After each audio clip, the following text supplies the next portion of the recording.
podcast, I'm a Mum Fix My Life. I have got Stacey Marsden here with me today, and we're going to be talking about so many interesting hacks for your finances, because Stacey has embarked on a journey to financial freedom, and she's going to give us mums, in particular single mothers, some tips from her own experience about budgeting for this special COVID-19 edition of the podcast. But before we do that, it would be great to hear from you, Stacey, and about your journey to financial freedom. So tell us more, because I'm really intrigued about this. Thank you. Yeah, I'm a mum of two. I have a 6 and 8 year old. I once upon a time used to be very good with my money. Having children certainly made me fall off that bandwagon and got really poor with my spending. Open credit cards with lovely high interest rates, and really just, we had decent incomes, but it was disappearing, and I knew that a lot of it was my fault. I was frivolously spending, thinking I needed all the things I saw on social media and all the things everybody else has, and really came to a head about a year ago now, where I was sick and tired of always worrying about money, always having that constant background panic of how we were going to cover everything, not being able to have those big goals because I could barely afford to keep the shopping coming in, let alone save for a new car or a holiday or any of those bigger things we like to aim for. Yes. So yeah, just got fed up of it, and just decided to really take it back to grassroots, write it all out, started really binging on YouTube channels about it all, and therefore really got into the whole financial freedom budgeting journey of it all. And I noticed from your profile that you're saving for Christmas, and that's something that I have done in the past, where I have had a direct debit set up for like £20 a month, and then at the end of the year you've got some extra cash to buy some presents. I think as mums, we're desperate to give our children those Christmases to remember, for us, for our children, for our wider family as well. And it's not nice to stress about Christmas. Everyone wants that idyllic feeling at Christmas, that you just really have your family close and everything's nice and cozy and wonderful. But it's so stressful as a parent if you're worrying about how you're going to fulfill that want for your child or that idea you've got in your head. So again, I would do like to go big at Christmas. We do like to spoil ourselves and our children and our families. So in order to do that, I need to make sure I'm clever with my pennies. And I just thought, for me, it means a lot. So little challenge to make a little bit of extra side hustle with all the receipt scanning apps, any cashback I could possibly get online, to all that sort of challenge at Target, to make sure to remind myself to do it every single opportunity I got, to see how much I could get up to, really. On your profile, you had a curry as well, and you got a coupon on your story, so that's really good to know. And did you start your journey officially kind of at the tail end of last year? Yeah, I'd say August last year. I really started to look at it. I think I made my profile in about September, when I realised that I like that accountability that the account gives me. It also makes me strive a little bit harder to save, and you just kind of feel like someone out there is watching. So and other people are. I get so many tips that way as well. It's really helpful. And I've seen a lot of other mothers' profiles as well. They have a similar profile, and this is a whole new world. And it was just interesting to see that. And so, as you say, being accountable is really, really useful, because you've got someone to answer to. You know that you have friends, so to speak, out there who are watching what you're doing and also learning. And as I saw your profile, I thought, yeah, actually, that's making me think about making some savings myself. Really topical issues about budgeting. So I have a few questions that my mums would love to ask you. And I spoke to one mum in particular, and she spoke about COVID-19. She has more than her usual budget. It's gone up to £150 a month. So, for example, the supermarket's own brands. So in comparison to the actual brands that are kind of like mainstream. So what's happening is, as she's shopping online now, they're no longer available, the brands that she wants. So now her budget obviously has gone up. So we just need to find some ways to just help the mums, including me as well, your experience. So I came across an article and it also listed something similar to what we're talking about. It had 12 ways to help single parents balance their outgoings as well and also save. So it'd be great if you could offer some tips from some of the questions that I will ask, and we can kind of go through that from your own experience. So in terms of reviewing your income, for example, committing to a monthly spending budget, mums might still have outgoings such as loans, or they may have a retainer fee for childcare as well. What would your advice be for them in terms of reviewing their income? Is that the first thing you would actually encourage them to do?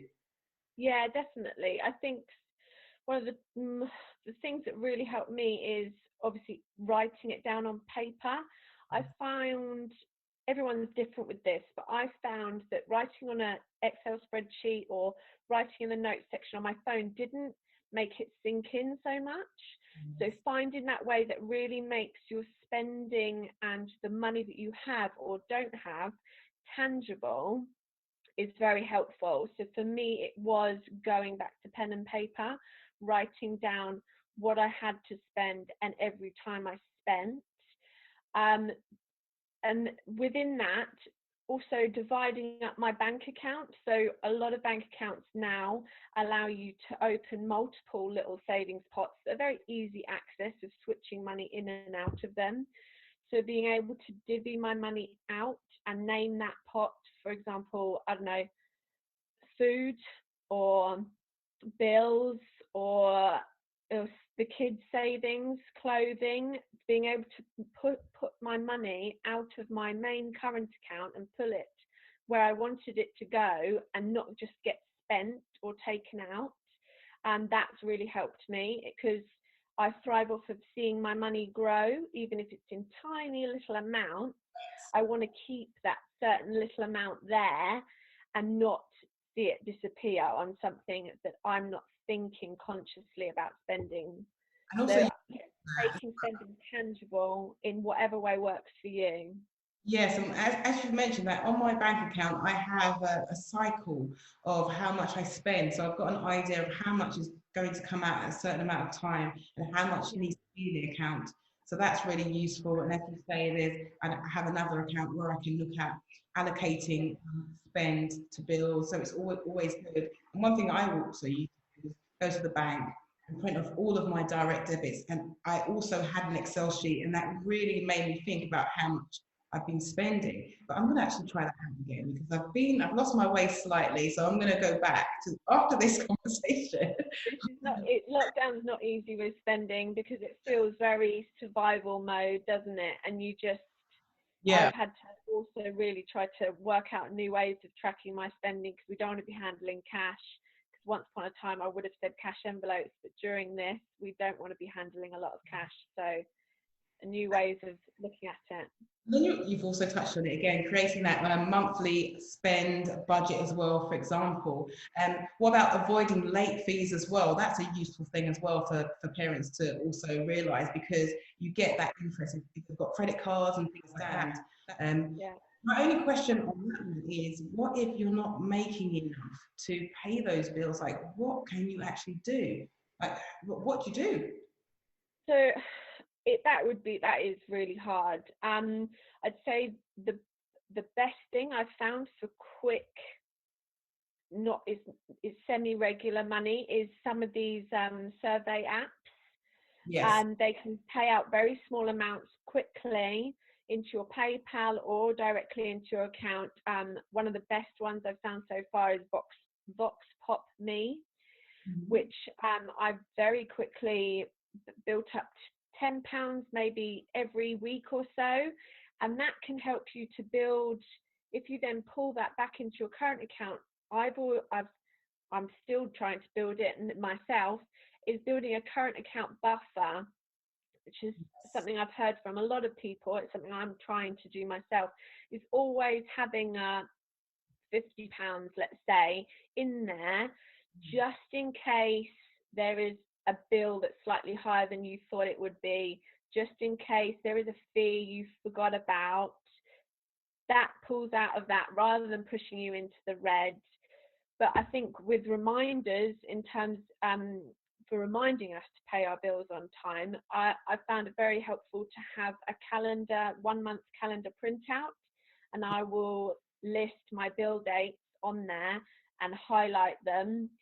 And if I have that around, or I input that into my phone as well to alert me the day or 2 days before, because my goodness, I have been pulled up on this in the past so much. I've spent hundreds on late fees. Look at the end of the year, it's so expensive. I've had that before, and it was like about maybe £500. And sometimes we take it for granted by knowing, we think, oh, it's only £3 here and there, but it does. Exactly. It Really. adds up quick.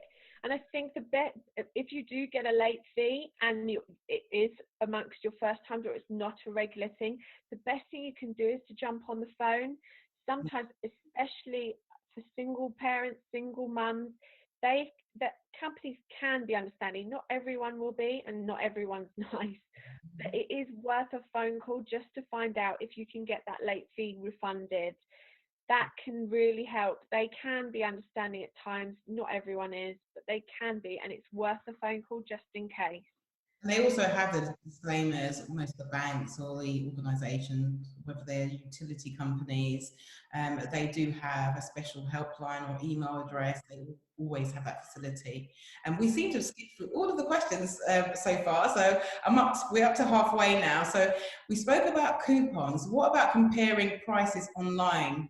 What's your kind of experience of that? Because I see that you've been doing that on a regular basis. I am a real bargain hunter. I do quite methodically. If there is a specific item I want, I will check a lot of websites as much as I can. Try to do. I mean, the internet is now amazing for looking up items to compare prices on. I have a really hard time. Very few times I've bought something and then seen it cheaper elsewhere. And in that times, I have sometimes emailed the retailer or Amazon, for example, and said, look, I've just seen this cheaper elsewhere, but I bought from you. Can you now price match? And you know what? Sometimes I have had that difference refunded. To make actually, because it is annoying, because you could spend. I was for an eyebrow trimmer, as obviously we're on lockdown, and it was difficult for me to go and get my eyebrows did. Yeah. So I went online and spent hours looking around, and I managed to find the best. I had to read all the reviews, and I settled on one, and it was half price, and I was really impressed with that. But then I ended up purchasing by accident the wrong product, because it was how it was presented. No. Then as soon as I emailed the firm, they gave me a refund straight away. Brilliant. That was useful. Yeah. I think that's one of my things. It's always worth an ask. And if, for example, say Amazon had a certain something that was half the price of you seeing it on another website, but Amazon was out of stock, ask that website if they'll price match, because they want your business too. And everyone's obviously knows that they need to compete with places like Amazon. So it's always worth an ask. Yeah. Cashback. Always see if you can go through a cashback app. My goodness, those amounts can be tiny sometimes, but they add up so quickly and so much. I think I'll probably be on track this year, if I am good about remembering, to earn about £300 just by going through one cashback site. So yeah, it's worth it every single time. No, that's really good, because I have got the paper base for a supermarket for their loyalty scheme, and I've been meaning for ages to actually download all the apps for, different cosmetic stores that I've been to. And so if it's on the phone, it's much easier and quicker, and I need to do that, because I tend to throw them away in recycling. I just need to stop doing that, because all the points are there. Yeah, it is. It's things like keeping receipts. That you can get, obviously there's so many ways to get points and extra Amazon vouchers through these things. Again, that will all go towards my Christmas total, because I will just go do a bulk of my shopping during Amazon's Black Friday deals, which is exactly what I did last year. I managed to save just over £100 just from doing it from August to November. And yeah, it's so worth it. I mean, it is a little bit of extra time, and it must be hard. It will be harder for those who are pressed for time, because Yes. that is what they're relying on. They're relying on you spending that bit of extra time. But But it's if you have it, at then the end. it's very worth it. I usually do my receipts in bed, watching the telly at night. That's usually when I remember to do them. So it's Boring time, worth it isn't to it? execute it. Yeah, so my next question is about buying used stuff online. So, I've been online, there's like places like Marketplace online, certain web social media sites, and just looking at used stuff or recycling of old furniture. What's kind of your view on that as well for parents who can't afford the top notch? I can tell you that most of my furniture is secondhand. I quite diligently use Marketplace or eBay or lots of the other secondhand apps, Gumtree, Shpock. I'll always check them out. I have got some amazing bargains for just going through the apps. I got in front of me now is a big IKEA Hemnes drawer set, which I Oh, think is about 200 and something pounds in the shop. I really wanted this specific drawer, didn't want to go all the way to IKEA, certainly didn't want to put the thing together myself, and I found it locally for £70. We picked it up, it looked as good as it does as it comes out of the box, and it will be with us for years to come. I have done up furniture. I've had a bureau in the past that I not only bought secondhand, did up, and then I sold it back on when I was sort of needing the space back myself. So yeah, I constantly buy and sell on these used sites. I think they're great for finding quality furniture. So like the solid wood furniture that you will pay an absolute fortune for to buy new.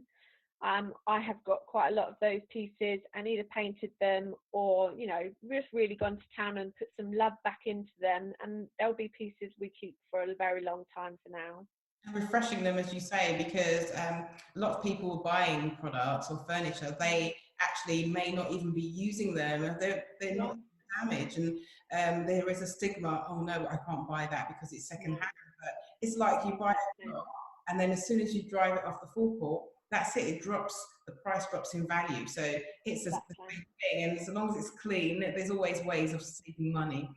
Yeah. Okay, what about going without? So this is a hard one with luxury kind of things that we like to buy, and also in trips, days out, and stuff like that.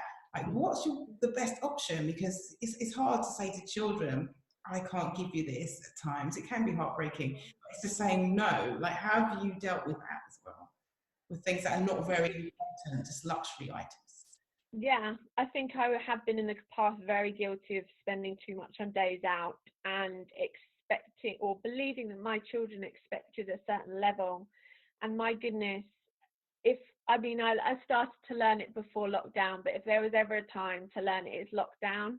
The amount that we've just enjoyed where we can walk to around us, and it's obviously free, is amazing. And we started to learn that before. I think looking locally is very important. There are a lot of little farms that want to open up. There is a lot that happens locally. Obviously, social media is amazing for finding local events that are so much cheaper than going on big days out or getting in the car and going off to a zoo that costs almost £100 to get into nowadays.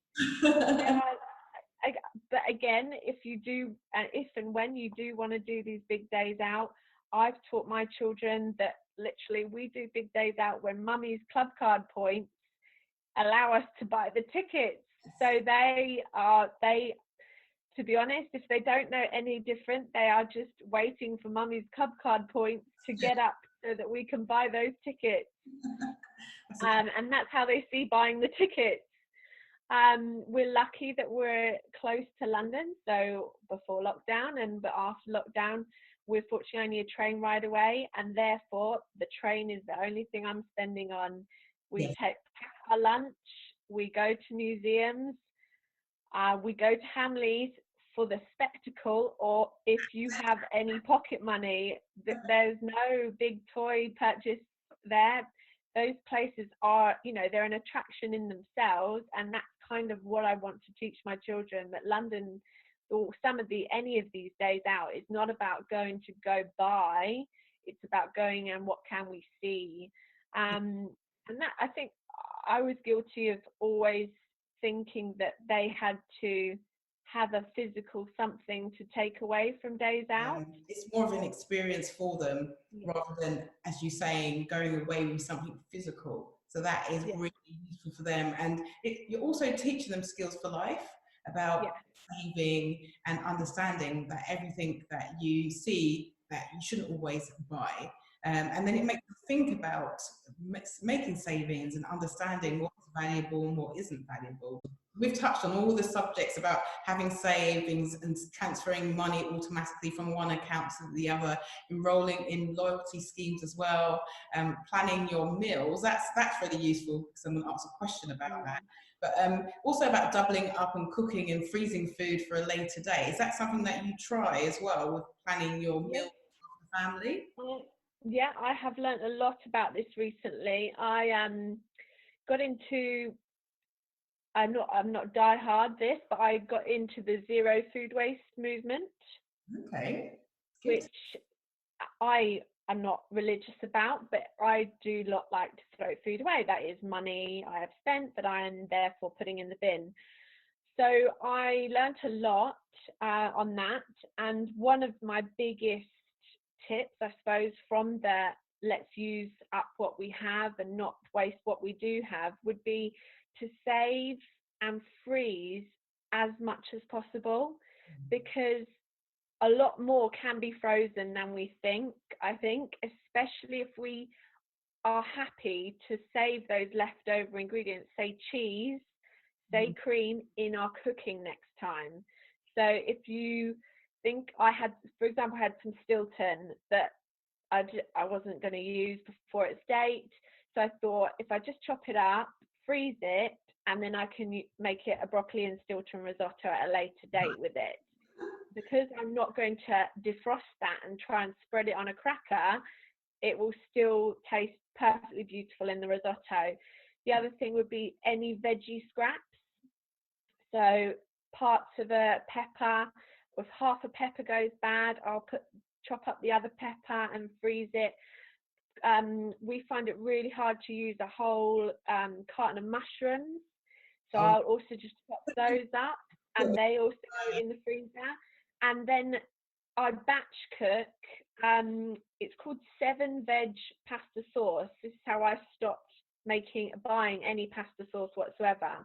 So I use all my veggie scraps, chop them up, freeze them, and when I get enough, I literally chuck all my veggie scraps, anything and every veggie goes in there, literally, with canned chopped tomatoes, carton of passata, some herbs, cook that for 2 hours, and then I blend it. And again, that all gets frozen, and that is my pasta sauce for probably a good 6 months.